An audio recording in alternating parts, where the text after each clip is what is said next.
চাঁদাবাজি প্রতিরোধ করার লক্ষ্যে বিএনপির নির্বাহী কমিটির সদস্য, বীর মুক্তিযোদ্ধা, নারায়ণগঞ্জ ৪ আসনের সাবেক সংসদ সদস্য ও জেলা আহ্বায়ক কমিটির সদস্য মোহাম্মদ গিয়াসউদ্দিন কতিপয় দলীয় নেতা কর্মীদের চাঁদাবাজির বিরুদ্ধে কার্যকর ব্যবস্থা নেয়ার পদক্ষেপ গ্রহণ করেছেন।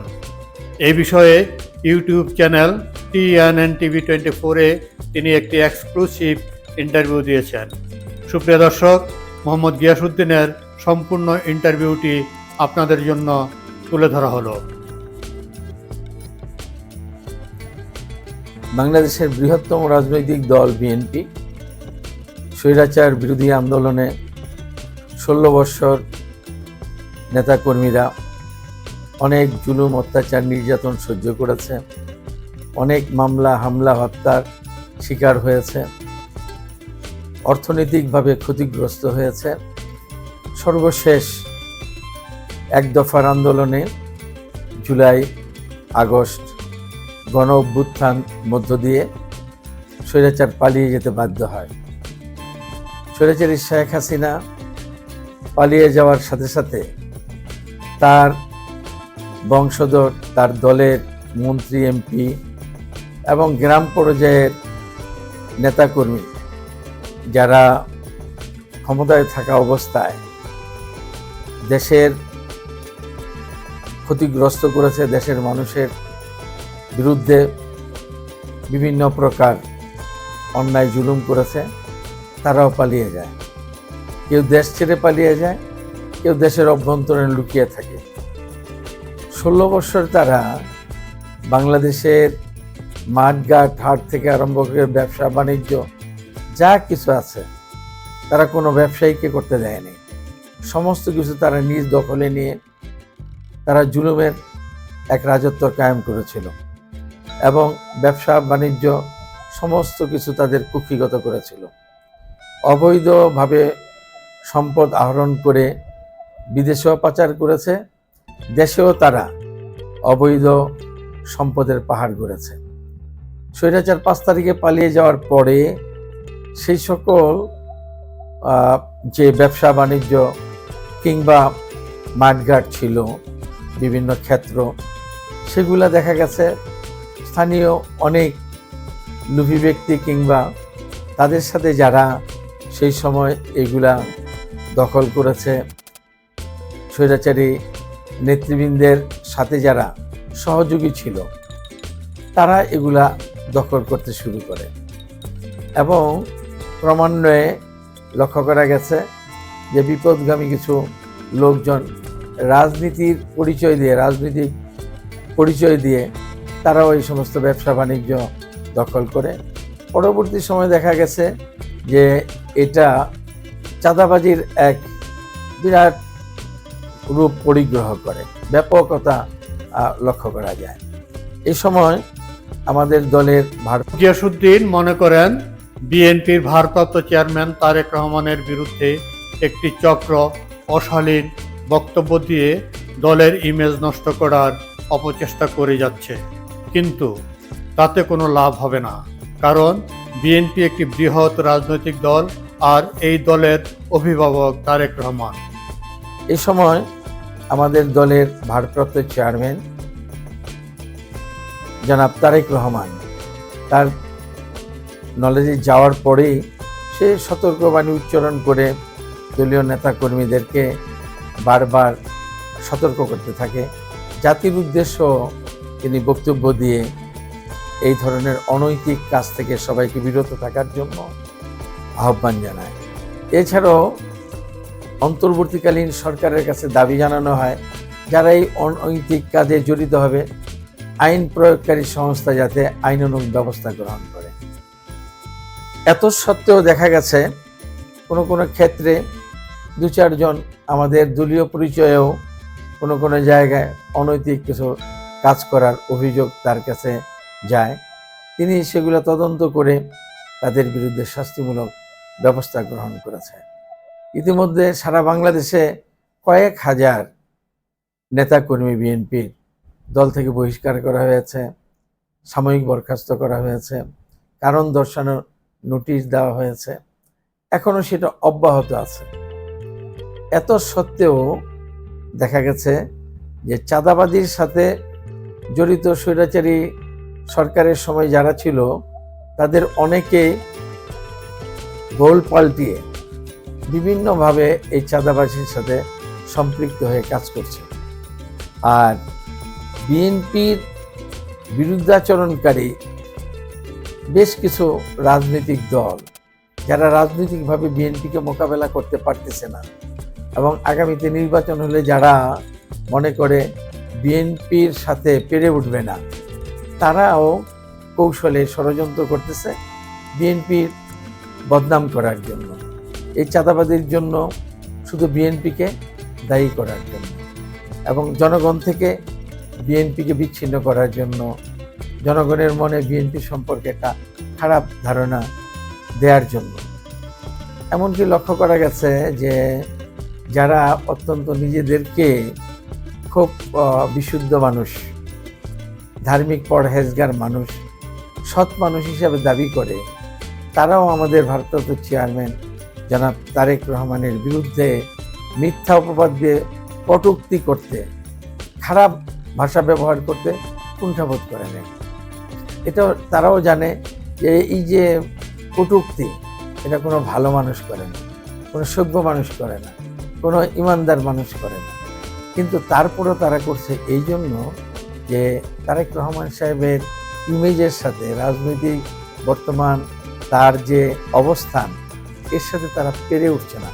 এবং আগামীতে যদি নির্বাচন হয়, যারা তারেক রহমানের কাছে দলের কারো বিরুদ্ধে অভিযোগ গেলে তদন্ত করে তিনি ব্যবস্থা নেন। দলের শৃঙ্খলা ভঙ্গকারীকে তিনি ক্ষমা করেন না। তার যে অবস্থান, এর সাথে তারা পেরে উঠছে না। এবং আগামীতে যদি নির্বাচন হয়, যারা তারেক রহমান সাহেব যখন দেশে এসে তার দলের নেতৃত্ব দিবেন, কোনো অবস্থায় সেখানে তাকে মোকাবেলা করতে পারবে না।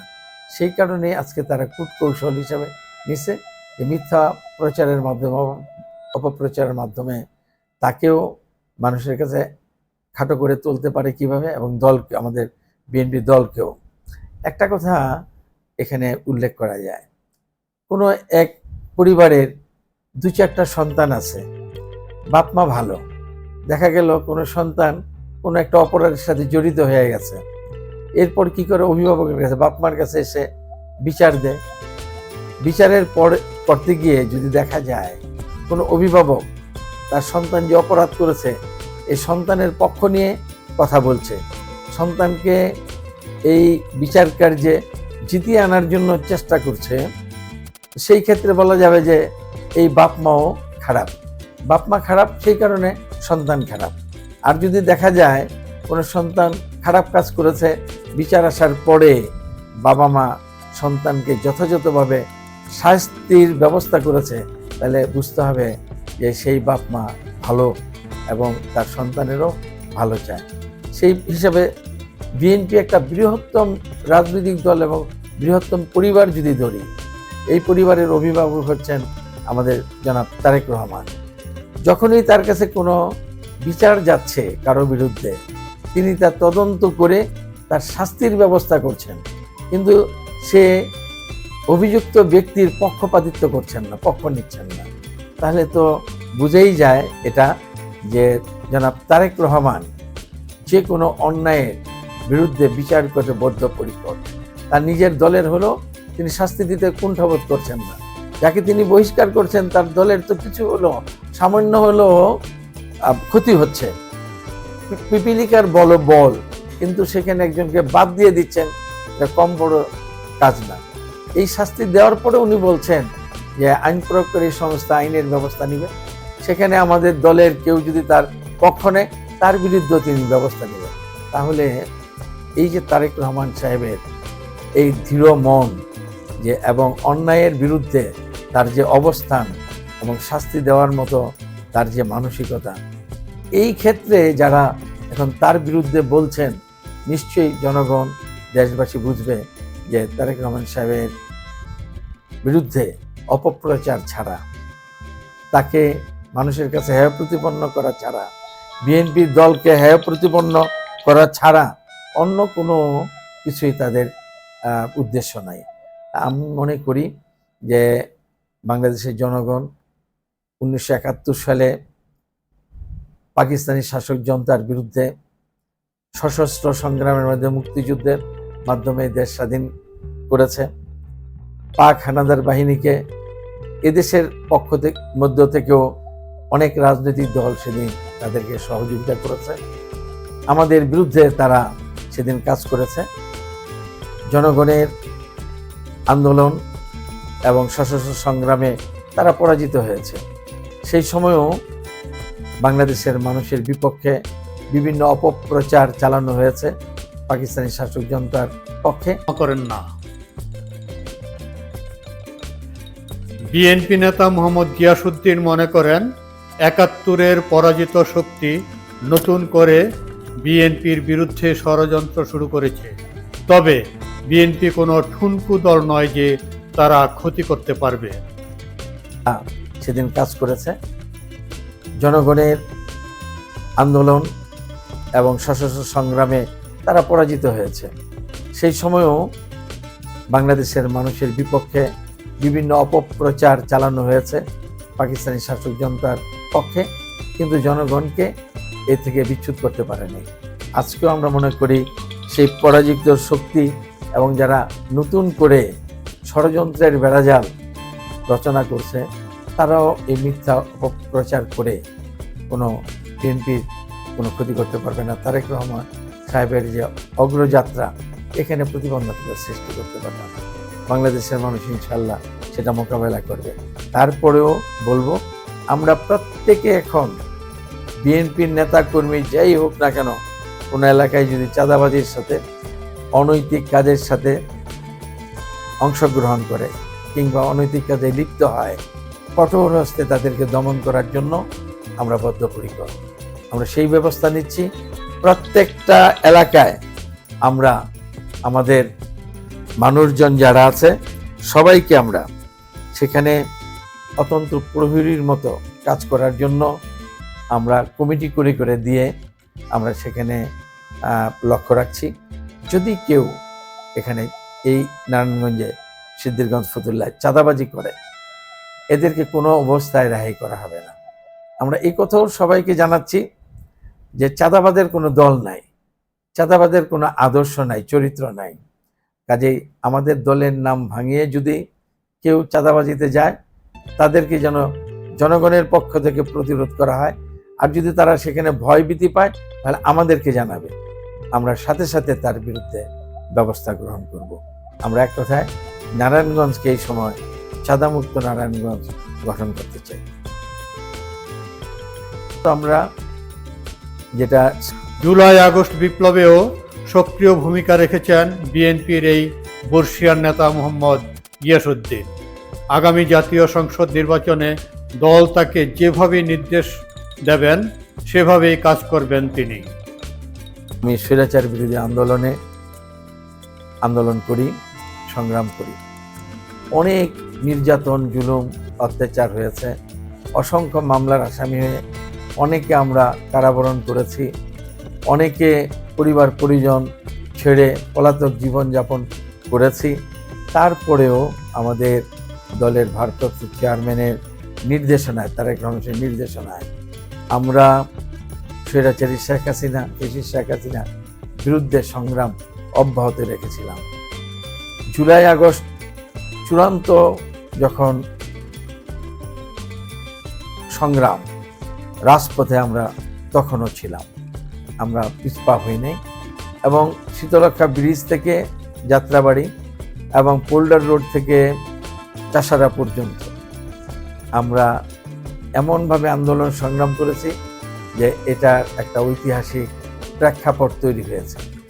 এখানে অনেক আমাদের নেতাকর্মী শাহাদাত বরণ করেছে, সাধারণ মানুষও শাহাদাত বরণ করেছে। কারণ হেলিকপ্টার থেকে গুলি করা হয়েছে, পুলিশ, বিজিবি, ডিবি এরাও গুলি করেছে। পাশাপাশি নারায়ণগঞ্জের শ্রেষ্ঠ গডফাদার শামীম ওসমান তার সশস্ত্র বাহিনী নিয়ে সেই সময় তারা আমাদের বুকে গুলি চালিয়েছে, আমাদের উপর ঝাঁপিয়ে পড়েছে।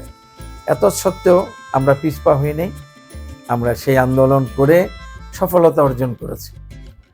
এই সফলতা অর্জন করার পর এখন বাংলাদেশের সকল মানুষই ফ্যাসিস্ট শেখ হাসিনা যে তিনবার নির্বাচন প্রহসনের করে জনগণের ভোট অধিকার প্রয়োগ করতে দেয় নাই, আজকে স্বৈরাচার মুক্ত হওয়ার পর মানুষ স্বপ্ন দেখছে তারা ভোটের অধিকার প্রয়োগ করে তাদের পছন্দের ব্যক্তিকে নির্বাচিত করে দেশ পরিচালনা করার দায়িত্ব দিবে।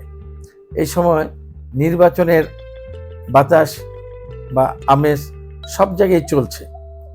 আমি যেহেতু সমগ্র নারায়ণগঞ্জ জেলায় নেতৃত্ব দিয়েছি, নারায়ণগঞ্জ জেলায় আন্দোলন সংগ্রামে ছিলাম, সেই কারণে আমি আগামী নির্বাচনে যাতে বিএনপি দলীয় এই নারায়ণগঞ্জে 5টি আসন 2001 সালে আমি যখন পার্লামেন্ট সদস্য হই তখন 5টি আসনেই আমরা বিএনপি মনোনীত প্রার্থীরা বিজয় লাভ করি। তা সেই দায়িত্ববোধ থেকেই আমি এখন 5টি আসনেই যখন যেখানে সুযোগ হচ্ছে সেখানে যাচ্ছি। আগামী নির্বাচন যখনই অনুষ্ঠিত হবে আমাদের বিএনপি থেকে যে প্রার্থীদেরকে মনোনীত করা হবে এই 5 জন প্রার্থী যাতে বিজয় লাভ করে সেই জন্য আমি কাজ করছি। এছাড়া নির্বাচনী এলাকায় 4 সিদ্ধিরগঞ্জ ফতুল্লা নিয়ে গঠিত। এখানে তো আমি 2001 সালে পার্লামেন্ট সদস্য ছিলাম। এটা আমার সাজানো বাগান। এখানে প্রত্যেকটা ঘরে ঘরে আমার সম্পর্ক রয়েছে এই এলাকার সর্বস্তরের মানুষের সাথে, আমার দলীয় নেতা কর্মীর সাথে। এখানেও কাজ করছি। যখন অন্য কোনো নির্বাচনী এলাকা থেকে আমাকে ডাকা হয় যে সেখানেও গিয়ে আমার সাংগঠনিক কাজ করা প্রয়োজন, ওই এলাকার নেতা কর্মীরা সমর্থকরা ফিল করে, তখন আমি সেখানে দৌড়িয়ে যাই। আমার পার্শ্ববর্তী নির্বাচনী এলাকা হচ্ছে সোনারগাঁ, অর্থাৎ 3 নির্বাচনী এলাকা। শীতলক্ষা নদী শুধু ডিভাইড করে আছে, কিন্তু সকাল বিকাল সন্ধ্যা রাত্র সবসময় আমরা একাকার, এই এলাকার মানুষ আর ওই এলাকার মানুষ। তো ওখানেও আমার অসংখ্য নেতাকর্মী আছে যাদের সাথে আমার 1971 সাল মহান মুক্তিযুদ্ধের সময় থেকে আমি সেই এলাকায় অবস্থান করি। মুক্তিযুদ্ধে যাওয়ার আগেও আমার পরিবার পরিজন নিয়ে, মুক্তিযুদ্ধ হয়ে এসেও আমি স্থান নেই সোনারগাঁয়ে। তো সোনারগাঁয়ের মানুষের সাথে আমার দীর্ঘদিনের একটা সুদৃঢ় সম্পর্ক, সেই কারণে সেখানেও গিয়ে আমি দলের কাজ করছি।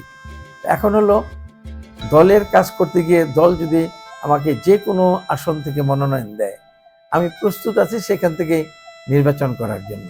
সেভাবেই আমি চষে বেড়াচ্ছি সমস্ত এলাকা, যাতে করে আমার দল চাইলে যে কোনো জায়গা থেকে আমাকে মনোনীত করলে আমি যাতে সেখানে বিজয় লাভ করতে পারি, যাতে আমার দল উপকৃত হয়। এখন বিষয়টা হলো যে দল চিন্তা করবে নারায়ণগঞ্জের কোন আসন থেকে আমাকে মনোনয়ন দিবে।